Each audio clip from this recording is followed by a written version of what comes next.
नमस्कार विद्यार्थी मित्रांनो, लोकसेवा अकॅडमीमध्ये मी अप्पा आत्नोरे सर्व विद्यार्थ्यांचं स्वागत करतो। बघा, कंबाईंड गट ब पूर्व परीक्षा 14 जून 2026 रोजी जवळजवळ करे पॉलिटिक्सचे प्रश्न 15 प्रश्नापैकी जवळजवळ 14 प्रश्न आलेले आहेत। किती रे? 14 प्रश्न आलेले आहेत। म्हणजे एक प्रश्न तर कुठल्याही पेपरमध्ये कुठल्याही याच्यामध्ये नसणार आहे, बरोबर ना?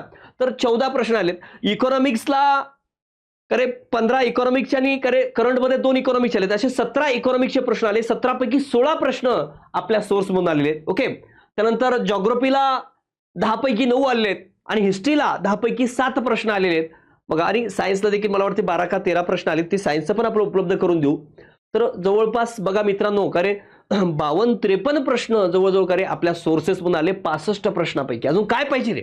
अलग लक्षात, तुम्ही मॅथ रिझनिंग मध्ये 5-7 प्रश्न घेतला तरी तुम्ही डायरेक्ट काय जाताय 60 ला जाताय, आणि करंट मध्ये 4-5 घेतला तर 65 ला जाताय।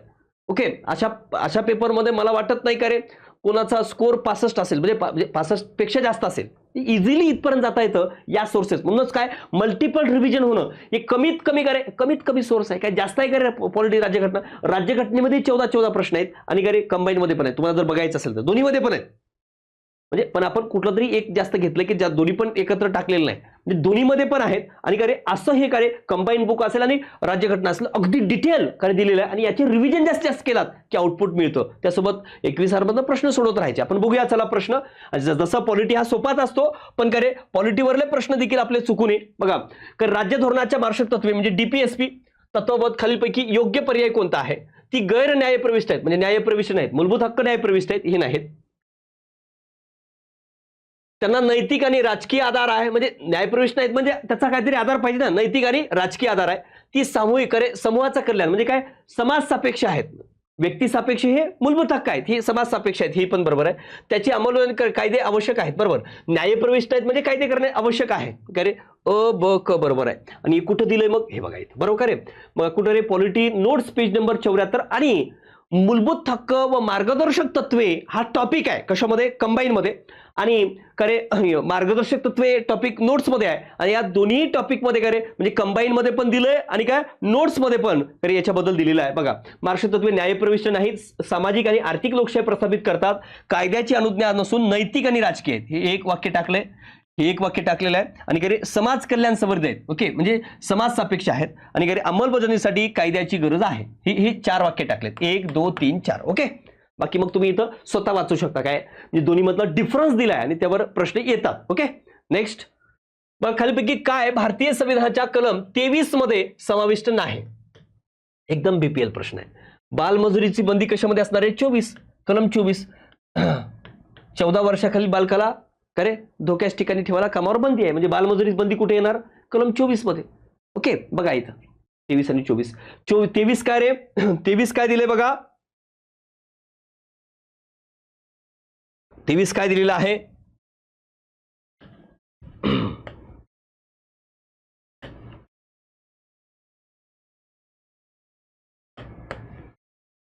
बघा आता काय रे 23 काय आहे? 23 माणसाचा अपव्यापार आणि वेठबिगारी यांनाच मनाई आहे, म्हणजे त्यामध्ये काय दिले बघा, व्यक्तीचे राज्य संस्था तसेच खासगी दोघांविरुद्ध उपलब्ध आहे। माणसाचा अपव्यापार आहे, बरोबर, गुलामगिरी पुरुष व महिला, बालकांना खरेदी विक्री किंवा मग काय देवदासी, गुलामगिरी, अनैतिक व्यापार, वेश्या व्यवसाय, म्हणजे काय मानवाचा अपव्यवहार याच्यामध्ये आहे। आणि कारखाने इत्यादी मध्ये बालकांना कामावर म्हणजे काय बालमजुरीच बंदी आहे, ठेवण्यास मनाई आहे। म्हणजे 14 वर्षाखाली कोणत्याही बालकास कोणत्याही कारखान्यात किंवा खाणीत काम करण्यास नोकरी ठेवली जाणार नाही किंवा अन्य कोणत्याही धोक्याच्या कामावर त्यास लावलं जाणार नाही। म्हणजे ते बालकाच्या संबंधित सगळे कायदे आहेत। म्हणजे काय बालकावर करे प्रतिबंध केला आहे, करे बाल मजुरीला प्रतिबंध करे हा कलम 24 करतो। म्हणून कलम 23 मध्ये जे काय दिल्यात त्या गोष्टी करे कलम 23 मध्ये येतात। हे बाकीच्या मानवी तस्करी असेल किंवा सक्तीची मजुरी समोर दिला असेल अजून। ओके, बघा सक्तीची मजुरी करे सक्ती कशाची? शारीरिक किंवा कायदेशीर सक्ती नसून आर्थिक विषयामध्ये म्हणजे करे तुम्ही खरे मोबदला विना अनिवार्य काम करे वेठबिगारी असेल किंवा सक्ती केली जाणाऱ्या कामाची, हे देखील त्यामध्ये आहे। ओके, आणि तुमचा 23.23 मध्ये हे पण दिले, राज्य संस्था सार्वजनिक प्रयोजनार्थ अनिवार्य सेवा जे आहेत, अनिवार्य सेवा जी आहे बघा याच्यामध्ये दिले तर करे राज्य संस्था सार्वजनिक प्रयोजनार्थ अनिवार्य सेवा लादू शकतं। असे करताना धर्म, वंश, जात, वर्ण या कारणावरून भेदभाव करता येणार नाही, दिले की नाही इथं बघा। करे सार्वजनिक उद्दिष्टासाठी सक्तीची सेवा हे कशामध्ये आहे 23(2) मध्ये आहे. ओके, मग हे झालं तुमचं कलम 24 मध्ये असणार. कलम सॉरी 1947च्या भारतीय स्वातंत्र्य कायद्याने संविधान सभेच्या स्थितीमध्ये बदल केले. काय बदल केले बरोबर वाचू बघा. या कायद्याने संविधान सभेला ब्रिटिश संसदेनं भारतासंदर्भात केलेला कोणताही कायदा रद्द करण्याचा म्हणजे सार्वभौम अधिकार दिला. म्हणजे करे याच्याने या कायद्याने 3 बदल झाले. करे संविधान सभा सार्वभौम बनली म्हणजे करे म्हणजे पूर्वीचे कायदे बदल करू शकते किंवा बदलासह लागू करू शकते किंवा रद्द करू शकते, बरोबर. किंवा करे संविधान सभेला कायदेमंडळाचा दर्जा मिळाला. म्हणजे कायदेमंडळाचा दर्जा मिळाला म्हणजे करे संविधान सभा जेव्हा कायदे करण्यासाठी बैठक भरेल त्यावेळेस जी.व्ही. मावळणकर अध्यक्ष असतील आणि जेव्हा संविधान सभा म्हणून भरेल म्हणजे संविधान सभेचं काम करण्यासाठी त्यावेळेस अध्यक्ष डॉक्टर राजेंद्र प्रसाद असतील. आणि तिसरा बदल काय झाला या कायद्याने? तिसरा बदल की संविधान सभेची सदस्यसंख्या कमी झाली. 389 होते त्याचे 299 झाले. का तर काही पाकिस्तानमध्ये गेले, कारण भारत आणि पाकिस्तान 2 स्वतंत्र राष्ट्र या कायद्याने निर्माण झाले होते, बरोबर. बघू आपण. संविधान सभा ही एक विधिमंडळ संस्था देखील बनली, बरोबर आहे. बरोबर आहे का नाही? आपला हिजरी नाही कळाल तर ही कळतंय. क प्रकारे क काय सर्वसाधारण परिस्थितीत जेव्हा संविधान सभा ही संविधान संस्था म्हणून विधिमंडळ संस्था म्हणून कार्य करीत असेल जेव्हा अध्यक्षपद दोन्ही पण दिलं नाही. इथं डॉक्टर राजेंद्र प्रसाद तुम्हाला कन्फ्युजन करत असेल डॉक्टर राजेंद्र प्रसाद किंवा जी.व्ही. मावळणकर दोघांपैकी एक द्यायला पाहिजे होतं, ते पण नाही. म्हणजे प्रश्न चुकीचा आहे. आणि योग्य विचारलंय क चुकीचा आहे तर इथं क आहे हे येणार नाही, क इथं आहे हे येणार नाही, वरील सर्व मध्ये करे क आहे हे येणार नाही. राहिलं तुमचं अ आणि ब. जरी तुम्हाला हे कळत नसलं तरी अ आणि ब येईल उत्तर, बरोबर. नेक्स्ट बघा दिले की नाही रे कोणताही कायदा रद्द करण्याचा अधिकार दोन्ही देशांच्या संविधान सभेला मिळाला. इथं करे कोणता 1947 चा कायदा इथं दिले की नाही बघा. ओके, काय दिले रे?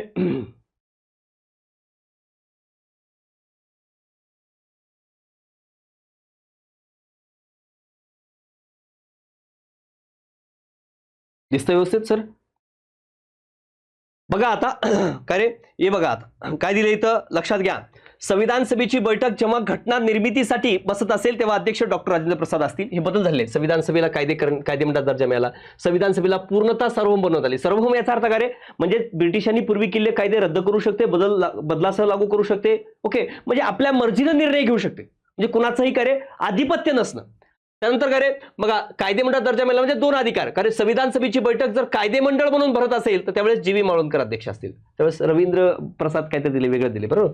आणि भारत आणि पाकिस्तान 2 राष्ट्र निर्माण झाली त्यामुळे त्यानुसार संविधान सभेची 389 सदस्यापैकी 299 इतके कमी झाले. 299 पैकी 229 कार्य प्रांताचे होते, 70 संस्थानिकांचे. त्यामध्ये सर्वात जास्त मैसूरचे होते.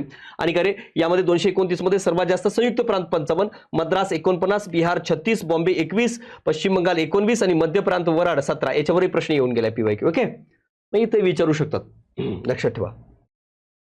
राज्य लोकसेवा आयोगाच्या सदस्याला काढून टाकता येते. कोणाला रे? सर्वोच्च न्यायालयाच्या चौकशी अंती राष्ट्रपतीला अधिकार. बघा राज्य लोकसेवा आयोगाच्या अध्यक्षांनी सदस्याला नेमणूक करण्याचा अधिकार जरी राज्यपालाला असला तरी पदावरून दूर करण्याचा अधिकार राष्ट्रपतीला आहे. पण ते उच्च न्यायालयाच्या चौकशी अंती नाही तर सर्वोच्च न्यायालयाच्या चौकशी अंती. बघा इथं दिले सर्व स्पष्ट. काय 317 पदावरून दूर करण्याचं पेज नंबर सगळे इथं दिलेत रे बाबा. कशामध्ये आहे? घटनात्मक आयोगामध्ये दिलेलं आहे, बरोबर. टॉपिक घटनात्मक आयोग. राज्य लोकसेवा आयोगाचे अध्यक्ष व अन्य सदस्य यांना पदावरून केवळ राष्ट्रपतीच्या आदेशाद्वारे गैरवर्तनाच्या कारणावर दूर करता येईल. नेमणूक जरी राज्यपाल करीत असले तरी पदावरून दूर करण्याचा अधिकार केवळ राष्ट्रपतीला आहे. त्यासाठी राष्ट्रपतींना बाब सर्वोच्च न्यायालयाकडे संदर्भित करावी लागेल. सर्वोच्च न्यायालयाने चौकशी करते व चौकशी अंती पदावरून दूर करण्यास राष्ट्रपतींना सांगतात तेव्हा राष्ट्रपती पदावरून दूर करतात. म्हणजे याचा अर्थ काय? कोणाचं? सर्वोच्च न्यायालय. हे महत्वाचं आहे. ओके, सर्वोच्च न्यायालयाचा निर्णय येईपर्यंत राष्ट्रपती अशा अध्यक्ष आणि सदस्याला निलंबित मात्र करू शकतात. म्हणजे त्यांचा निर्णय येण्या अगोदर ते निलंबित सस्पेंड करू शकतात तोपर्यंत. ओके, भारतीय संविधानाच्या सरनाम्याची सुरुवात आम्ही भारतीय लोक म्हणजे आता प्रस्तावनेवर 2 प्रश्न आले. आम्ही भारतीय लोक कोणापासून घेतले रे? तर अमेरिकेकडून घेतले. United states America. दिले की नाही रे? प्रस्तावना या टॉपिक मध्ये सुरुवातच आहे. अमेरिकेच्या घटनेत सर्वप्रथम कार्य प्रस्ताविका आहे आणि तिथं पण वी द पीपल आम्ही लोक देण्यात आलाय आणि तिथूनच आपण ती कन्सेप्ट घेतली आम्ही लोक. Okay, we the people. याच्यावर राज्यसभेला पण प्रश्न आला याच्यापूर्वी. सरपंच आणि उपसरपंच यांच्या विरुद्ध अविश्वास ठराव मांडण्यापूर्वी किमान 1/3 आणि 2/3च्या वेळेस बैठक देखील विशेष बैठक देखील तहसीलदारच्याच खाली आहे. ओके, कोण आहे? तहसीलदार. विशेष बैठकीला पण कोण आहे रे? तहसीलदाराकडेच. इथं तहसीलदारच आहे. ओके, अविश्वास ठरावात संबंधित असेल सरपंच किंवा उपसरपंच दोन्ही पण असो तहसीलदाराकडेच असते. 2/3 असो किंवा 1/3 पहिले सुरुवातीला असो किंवा नंतर असो. खालील पर्यायापैकी कोणतं न्यायालय अभिलेख न्यायालय आहे? महसूल न्यायालय आहे का नाही? बघा हायकोर्ट जे आहे, बघा हायकोर्ट जे आहे, हायकोर्ट जे आहे ते किती रे? 215 अंतर्गत, आणि सुप्रीम कोर्ट जे आहे ते 129 अंतर्गत. बघू आपण, चला का रे? बघा 129 सर्वोच्च न्यायालय हे अभिलेख न्यायालय. हे दिले का उच्च न्यायालय? नाही. मग काय येईल? मग हे उत्तर येईल तुमचं का रे? सर्वोच्च न्यायालय हे उत्तर येईल. सर्वोच्च न्यायालय 129 अंतर्गत करे अभिलेख न्यायालय, रेकॉर्ड न्यायालय, सगळे कलम पण दिले त्या ठिकाणी. ओके, पण इथं मी जास्त करे कलम सांगत बसत नाही, फक्त मला सोर्स सांगणं महत्वाचं आहे या ठिकाणी. ओके, अभिलेख न्यायालय म्हणजे एवढी प्रश्न या ठिकाणाहून आहेत, जसं की 126 कार्यार्थ हंगामी सरन्यायाधीश नेमणूक, 127 तदर्थ न्यायाधीश नेमणूक, 128 निवृत्त न्यायाधीश नेमणूक असेल, 130 असेल करे म्हणजे कार्यस्थान आहे, 131 कार्य प्रारंभिक अधिकार आहेत, आणि 132 घटनात्मक प्रश्नांसंबंधी प्रकरणात सर्वोच्च न्यायालयाला अपील करता येईल. 143 143 सल्लादायी अधिकार क्षेत्र वगैरे. ग्रामपंचायत खालपैकी कोणतं शुल्क वसूल करू शकते? घरपट्टी, नळपट्टी अशा आहे. आयकर केंद्राचा कर आहे रे. हे तर तुम्ही इथं केंद्राचा कर, आयकर, सीमा शुल्क हे केंद्राचे कर आहेत, केंद्र सरकारचे आहेत. इथं काला आणता येईल बरोबर. बस तिकीट शुल्क वगैरे ते राज्य सरकारचं आलं बरोबर. मग काय येईल? घरपट्टी येईल. घरपट्टी बघा इथं दिले रे. बघा तुम्हाला आयकर करे निगम कर बघायचं असेल तर आपला करे कर संरचना या पॉलिटीमध्ये इकॉनॉमिक्स मध्ये टॉपिक आहे, त्यामध्ये सगळं दिले, काढून बघा बरोबर. तर हे राज्याचे आयकर वगैरे जे काय ते राज्य केंद्राचा काय राज्याचं केंद्राचं काय डायरेक्ट टॅक्स आहे, हा केंद्राचा इनडायरेक्ट टॅक्स आहे. ठीक आहे. घरपट्टी बघा रे, इथं आहे का घरपट्टी? घरपट्टी बघून घ्या रे बाबा.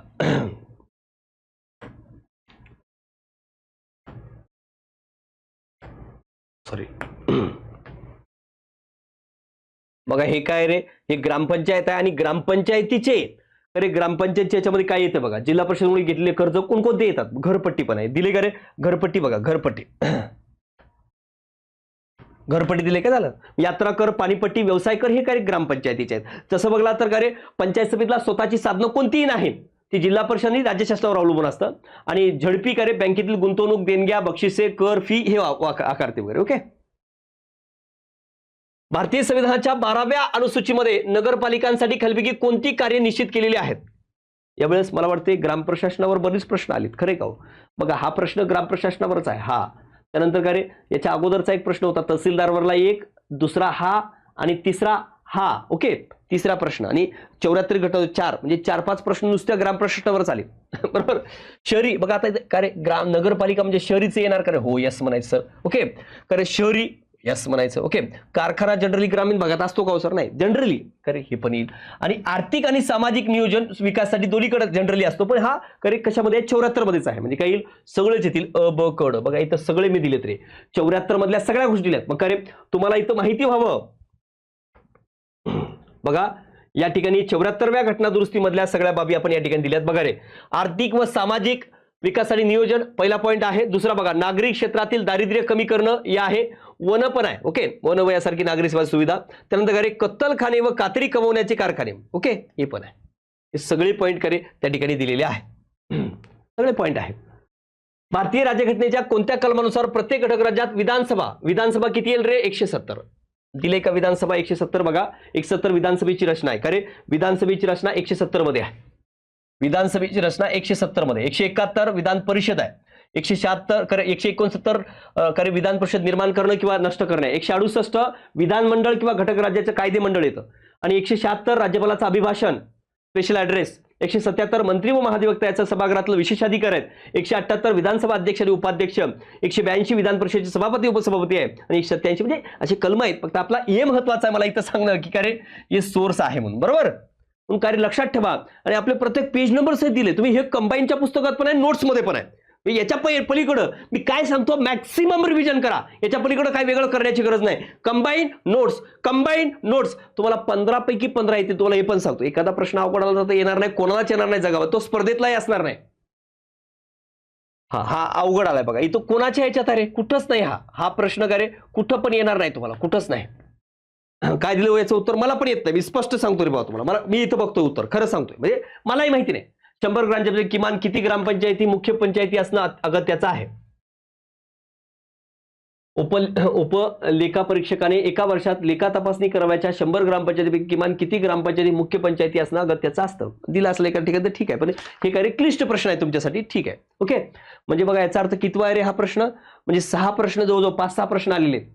बघा खालीलपैकी कोणती घटना दुरुस्ती शहरी भागासाठी आहे? शहरी भागासाठी कोणती आहे रे? 74वी घटना दुरुस्ती आहे. ग्रामीण 73 घटना दुरुस्ती. याच्याबद्दल सगळं डिटेल इन्फॉर्मेशन, एवढं डिटेल दिलेलं आहे पूर्व, प्रत्येक कलमासहित आपल्या ग्राम प्रशासन, तुम्ही कंबाईन म्हणला तर ग्राम प्रशासन टॉपिक दिलाय.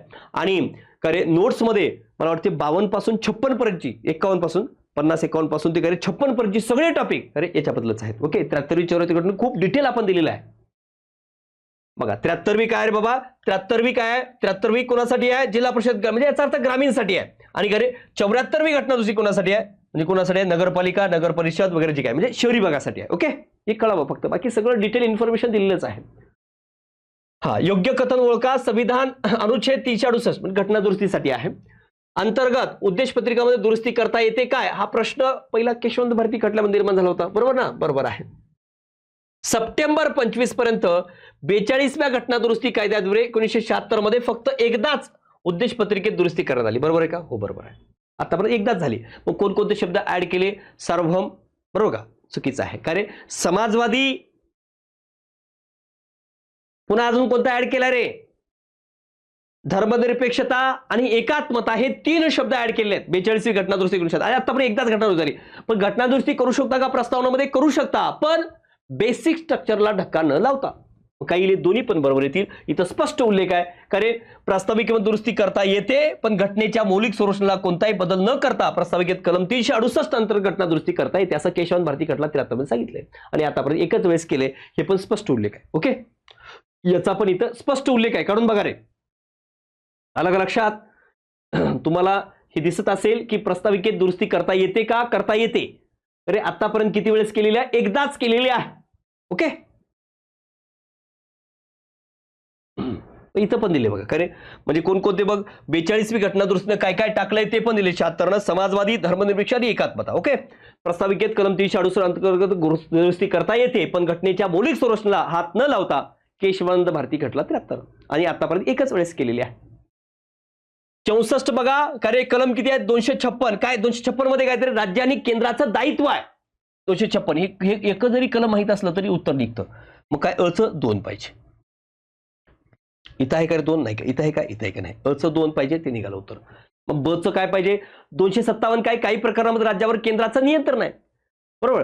258 ए, 258 कार्य एकमेकाचे अधिकार बहाल करणं आहे, बरोबर ना? आपण बघितलं ना रे, कार्यकारी अधिकार एकमेका दुसरा देणार. 258 ए केंद्राकडे कार्य बाबा, हे बघा केंद्राकडे दिलं एक सरळ सरळ कार्य, केंद्राकडे कार्य सोपवण्याचा राज्याचा अधिकार. बघा इथं दिले स्पष्ट सगळे उल्लेख केलेले आहेत, तुम्हाला बघू शकता मित्रांनो. प्रशासकीय कलमांमध्ये दिलेला आहे बघा. इथं 256 राज्याने आपल्या कार्यकारी अधिकाराचा वापर संसदीय कायद्याच्या सुसंगत ठरेल अशा रीतीने करावा. 256 मध्ये, बरोबर, म्हणजे काय दायित्व दिलेलं आहे. 257 राज्य आपली कार्यकारी सत्ता केंद्राच्या कार्यकारी सत्तेच्या आड येणार नाही, नुकसानकारक होणार नाही अशा रीतीने वापरतील. मग 257 मध्ये काय? मग निर्देशक. 257 राष्ट्रीय लष्करीदृष्ट्या महत्वाच्या दळणवळण म्हणजे नियंत्रण, राष्ट्रीय लष्करीदृष्ट्या महत्वाच्या दळणवळण मार्गाची निर्मिती आणि देखभाल आहे. आणि 257(3) राज्यात रेल्वेच्या संरक्षणासाठी निर्देश आहेत. आणि इथं 258 ए पण दिले, राज्याचे राज्यपाल राज्याचे कोणतेही कार्यकारी अधिकार केंद्राकडे केंद्राच्या संमतीने सोपवू शकतात.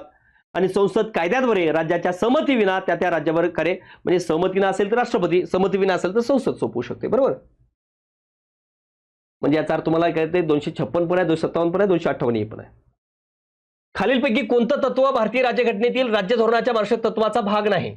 आता मार्गदर्शक तत्वे माहिती आहे आपल्याला 36 ते 51 मध्ये आहेत. मी इथं तुम्हाला जास्त एक्सप्लेन न करता फक्त प्रश्नाचं उत्तर काय आपल्या कंटेंटमध्ये आहे का याच्यावर जास्त भर दिलाय, बरोबर ना. 36 ते 51 कशामध्ये रे? स्त्री पुरुष समान कामासाठी समान वेतन 39 डी मध्ये आहे. सर्वांसाठी रोजगाराच्या संधी, सर्वांसाठी रोजगार संधी कशामध्ये आहे रे? सर्वांसाठी 39 मध्ये. ओके, त्यानंतर शांततेनं विनाशस्त्र 19 मध्ये, कलम 19. मग हे 36 ते 51 मध्ये येते का? नाही. मग हे तुमचं उत्तर आहे. कामगारांसाठी योग्य वेतन, कामगारांसाठी योग्य वेतन कशामध्ये आहे रे बाबा? कामगारांसाठी योग्य वेतन म्हणजे 43 वगैरे. हे काय? शांततेने आणि विनाशकारी शस्त्रविना एकत्र जमण्याची परवानगी 19 मध्ये आहे. बघू आपण, चला. मग 19 मध्ये दिले करे शांततेने करे विनाशस्त्र एकत्र जमण्यास स्वतंत्र. बाकी सगळेच आहेत भाषणापेक्षा, पण याच्यावर विचारलं तुम्हाला कलम 19 मध्ये 6 स्वतंत्र आहेत, बरोबर. आता पूर्वी 7 होते, संपत्तीचा हक्क पूर्वी, आता 44वी घटना दुरुस्ती 1978 तो रद्द केलाय, त्याच्यावरही अनेक वेळेस प्रश्न विचारतात. अशा प्रकारे बघा मित्रांनो, करे जवळजवळ 15 प्रश्न पॉलिटीचे विचारलीत. 15 पैकी 14 प्रश्न जे आहेत ते आपल्या सोर्समध्ये आहेत. अजून काय पाहिजे रे? 14 प्रश्न जर सोर्समध्ये असतील तर मला वाटतं की रे आपला सोर्स काय उगच कभी म्हणजे उगच काहीतरी वाचत बसायचं, कारण यांनी सांगितलं म्हणून ते वाचायचं, त्यानं सांगितलं म्हणून ते वाचायचं, एखादं बल्की पुस्तक वाचायचं, त्यापेक्षा नोट्स कमी पेजेसमध्ये दिले, त्याच्या रिव्हिजन जास्तीत जास्त करा, म्हणजे कन्फ्युजन होणार नाही. मॅक्सिमम रिव्हिजन ठेवा, तर तुमचा रिझल्ट येईल. लक्षात. तर अशाच पद्धतीने आपण सायन्स पण घेणार आहोत. ओके, आता आपली हिस्ट्रीचे पडलेलं आहे, जिओग्राफीचं पडलेलं आहे. प्रत्येकाने हे सगळे लेक्चर बघा रे, तुम्हाला कळेल की कसा सोर्स काय आणि आपण काय ठेवलं पाहिजे आणि कशा पद्धतीने वाचलं पाहिजे, किती रिव्हिजन टाकले पाहिजे. म्हणजे ते प्रश्न डीप विचारतात म्हणून रिव्हिजन जास्त लागते. कमी कंटेंट जास्त रिव्हिजन, हे महत्वाचं आहे. पूर्वीपासून सांगतो मी, मिनिमम मटेरियल मॅक्सिमम रिव्हिजन करा. ओके, मग आपण हिस्ट्रीचं टाकलंय, जिओग्राफी टाकलेलं आहे, त्यानंतर इकॉनॉमिक्स टाकलं, आता पॉलिटी आपण उपलब्ध करून देतोय आणि सायन्स पण उद्या आपण सायन्सचं पण उपलब्ध करून देऊया. ओके, धन्यवाद मित्रांनो.